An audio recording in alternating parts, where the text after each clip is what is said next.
The views, thoughts, and opinions expressed in this episode are that of the guest and host and do not necessarily reflect the values of sponsors or other associated organizations.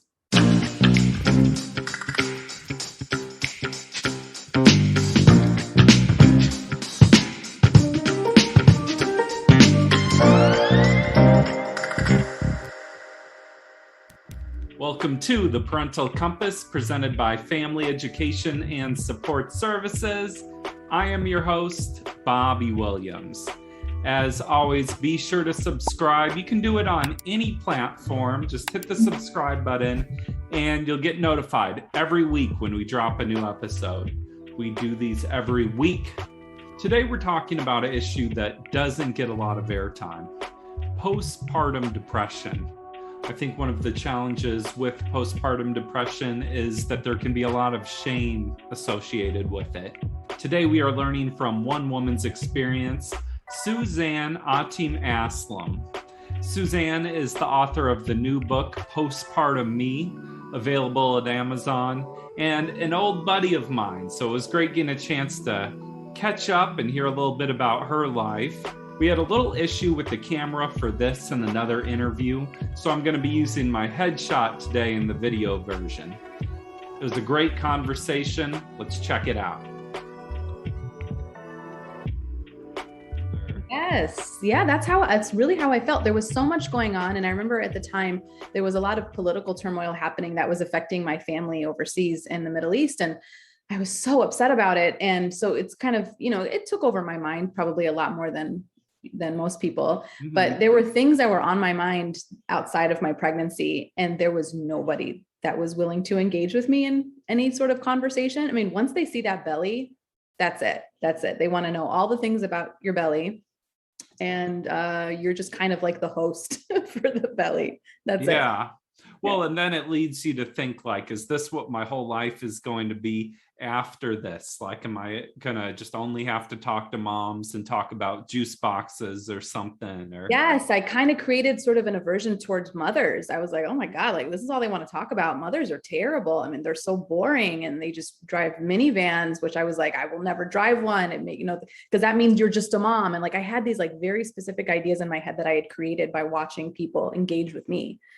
And it freaked me out. I didn't like it at all. And I was like, this can't be what my life is like. Yeah. You could just feel like you're losing your whole identity in a way. Like, I can see why that would be scary. Yes. And sometimes there's hormonal issues that can impact a pregnancy or.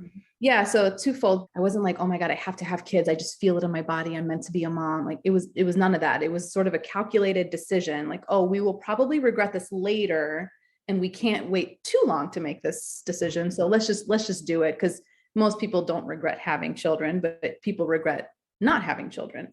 So for me, it was never a part of my identity. And so when I was thrust into this, I was like, this isn't who I am. This is sort of like a side note to who I am, Yeah.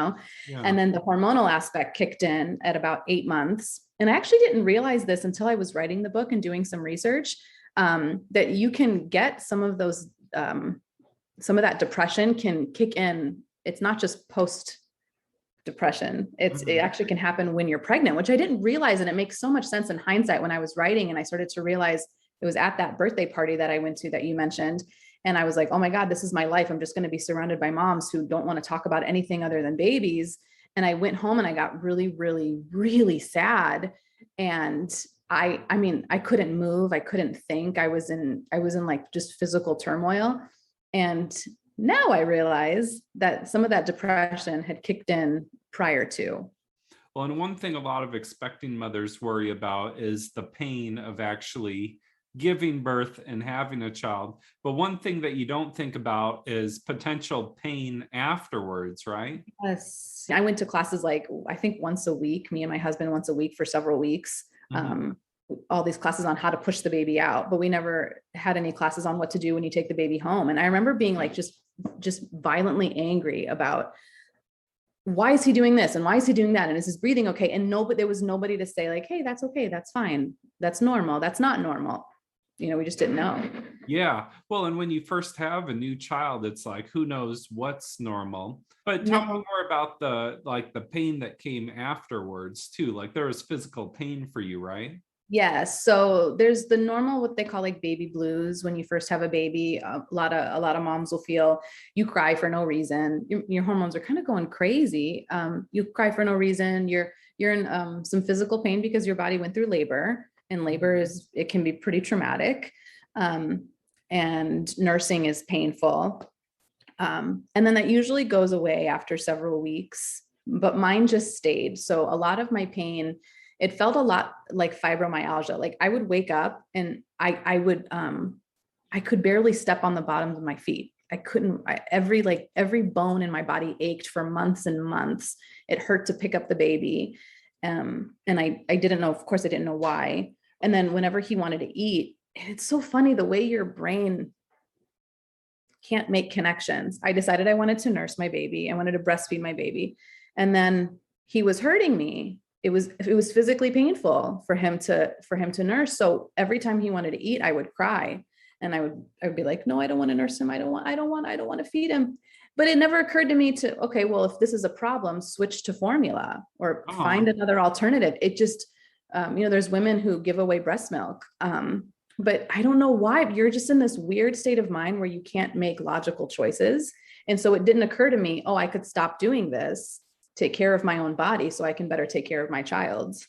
Yeah. Well, and then I'm thinking like if your child is hurting you every time you're breastfeeding, you could sort of build like a negative association of like, this child hurts me. You know what I'm Yes. saying? And that's the words that's what I said. I didn't say this, it hurts to nurse. I said, he's hurting me. Yeah. And I instantly created a negative association with Sammy regarding nursing, regarding my job to feed him, to me was a bad thing. Mm-hmm. And that's such a terrible way to think. And it makes me sad in hindsight thinking that, I ever thought that way about my sweet, sweet boy, who now when I think about him, I mean, it's like I get butterflies in my stomach and my chest wants to explode from how much I love him. But at the time, he was just this person who hurt me and made me tired and made me sad. And that's all he was to me. Mm-hmm. It's like, oh, what a burden. I Yeah. mean, new babies are a burden. That's not a Mhm. nice way to put it, but it's challenging having a new child. Mhm. And then you're fed these ideas your whole life of how you're supposed to feel, or movies, or just all the things you're always told. It's like you'll just feel this instant, huge amount of love. Yes. You're supposed to instantly be connected to your child's from the second that they're conceived. And I didn't feel that way.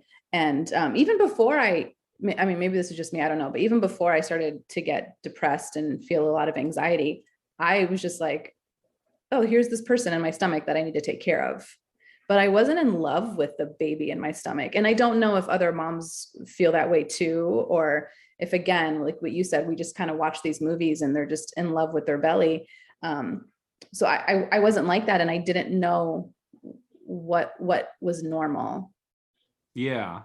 Yeah. Well, then you must kind of feel bad too. Like if you have a child and then it's like, why don't I feel this huge amount of love that I'm supposed to feel, right? I thought I was a bad person. I'm like, oh my God, like I must be a monster. Clearly. I was never a very emotional person. My family isn't a very emotional family. Yeah, my family's not either, at least not outwardly No. emotional. Yeah, like they know I love them, my brothers and sisters and my parents, but I'm never gonna like hold them tight and just like, how much I love you. Yeah, like that's just not, Yeah, my dad's sort of like a pat on the back hugger, like, but you know what that means. Yeah. Mm-hmm. Yeah, so I wasn't ever very like mushy gushy or very lovey-dovey. That's just not my personality. Yeah. But I thought if I was gonna feel that way with anybody, it had to be my precious tiny little baby that I made, my little miracle, right? And then I didn't, and then I felt like a terrible person. And then I saw other moms and they didn't seem to be experiencing that. So that kind of just validated what I thought of myself. I was like, oh, I must be a terrible person because obviously there's only one way to feel and I don't feel that way. And so it that further messes with your head. Because then you're like, oh, I done messed up. Like I made a mistake. Obviously this was a bad decision. I should never have had a baby because I don't have the maternal instincts. Or that's correct. Mhm. Yeah. So what helped with that over time, or how did things start to get better? I had to let my husband, his name's Qasim, like awesome with a K. I had to let him in. I would have all these like internal dialogues, sort of monologues, I guess, but I would have these conversations with myself in my head, but I never actually expressed them. So the only thing that he saw is I was at home with the baby. So he'd come home from work and I would just be like fuming or sad or anxious. And I'd like thrust the baby at him, be like, here. And I'd go, he had no clue why. And I wasn't telling him why. I'm just having these conversations with myself in my head. Oh my God, this is so terrible. This is so terrible. Oh, when is he coming home? When is he coming home? And then I would just slowly then I just explode when he got home. So letting him in and explaining to him what was going on in my head helped. Well, depression can be so isolating just for yourself, even like it's not even like you're isolated from people, but your mind is like keeping you isolated from talking about things sometimes, or being open, or have the energy to really dive into something. And yeah, the energy is a great point. You're just so tired. Well, just talking about it sounds, why bother? And then also for the longest time, I didn't know that I was depressed. And so I thought this was just motherhood. So why bother talking about it? This is my life now, Yeah. And if this is my life now, then like, what's there to complain about? This is it. So time was a big factor. I wish I had known sooner about postpartum depression and anxiety. And then when I did find out about it, I was depressed that I was depressed, if that makes any sense. I was like, oh no, I have this problem. For me, time was just it. Like, I remember when Sammy started talking, even small things, like he could just communicate tiny little, just a word here or there. And I didn't have to guess and anticipate his needs. I remember that being a huge weight that was lifted, because it was just one less mysterious thing happening for me. Were the ways that Qasim was able to be supportive once he knew what was going on, or what changed once you started talking about it? So, like if I see you and you're sad and I'm like, are you okay? Most people just go, yeah, I'm okay. And then you just kind of move on. There's a difference between asking somebody if they're okay and really asking if they are okay. And that person being able to say, no, I'm not okay. So we had to get to a point where I had to be really honest with him about what was going on in my head and what my struggles were. And he needed to actually ask me if I was okay and genuinely need to know the answer. And it was up to me to be honest enough to say, no, I'm not okay. And then he would take Sammy from me. So he would take Sammy from me, let me take a nap or take a shower or go out of the house by myself without the child. So we started a sort of a system where like he works really, really, really, really hard. And he needs time to do his own thing too. So we did this system where like he would take half of Saturday and I would take half of Sunday.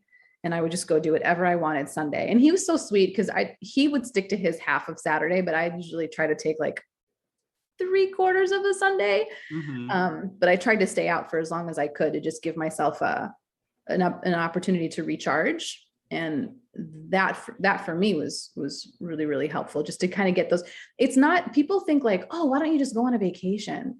And it's not, vacations don't necessarily help. What you need are consistent breaks, not just like, oh, you're constantly with the baby and it's so hard. And then you get one break, then you have to go back and then be with him all the time and never get a break. That doesn't really work. So providing consistent breaks that I knew that I had coming up and I could look forward to, man, that really, really helped. Yeah, something to look forward to in life too can just make a huge difference. I know you started going to therapy too, right? Mm-hmm. Yeah. After my second kid with Ronan, they're 2 years apart. After Ronan was born, I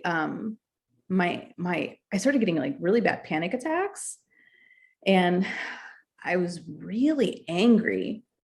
And that was when I realized how truly lonely I was. So when you have two kids, so now I've got an infant and a 2-year-old, and that becomes even more isolating because it's just harder. It's just a little harder to get out of the house. So it doesn't feel worth it. So then you end up sort of isolating yourself a bit more. And I was really, really, really, really, really lonely.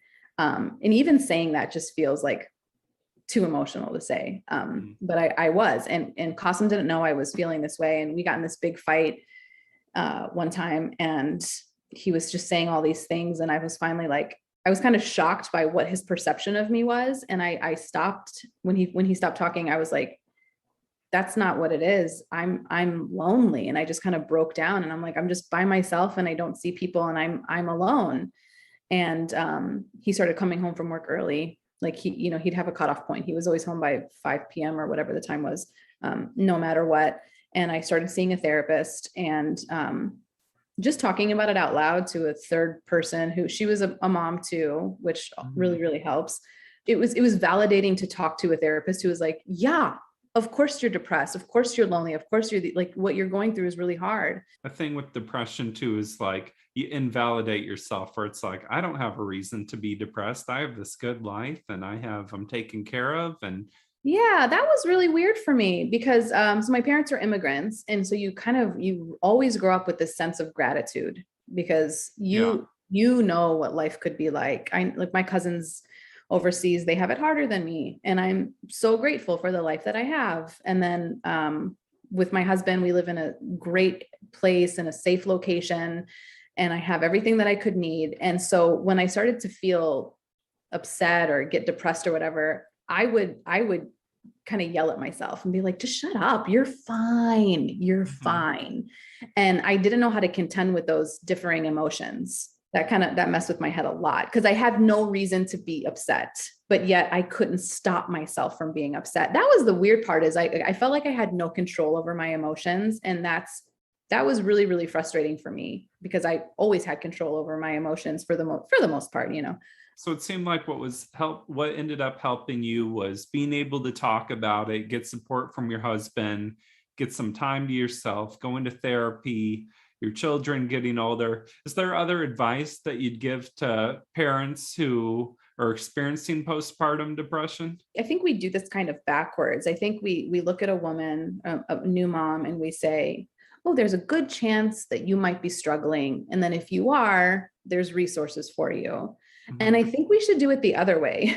I think we should provide the moms with resources instantly. I think we should be more open to the idea that this is really hard. And then if they don't need as much help, like my sister was fine. I was like ready for when my sister had her baby last year. I'm like, okay, if you need me, I got this. Like, I know everything that you need. And I'm here for you if you're really upset and if you're struggling. And after she had her baby, she was like, I'm fine. Like, I'm good.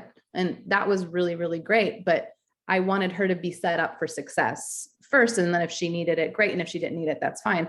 So I think we need to be more open to the idea of providing help to all moms right off the bat. And what we do is we're really good at saying, if you're like, oh, he's driving me crazy and he doesn't sleep. And then people say, well, at least, thank God he's healthy, or just be grateful for what you have.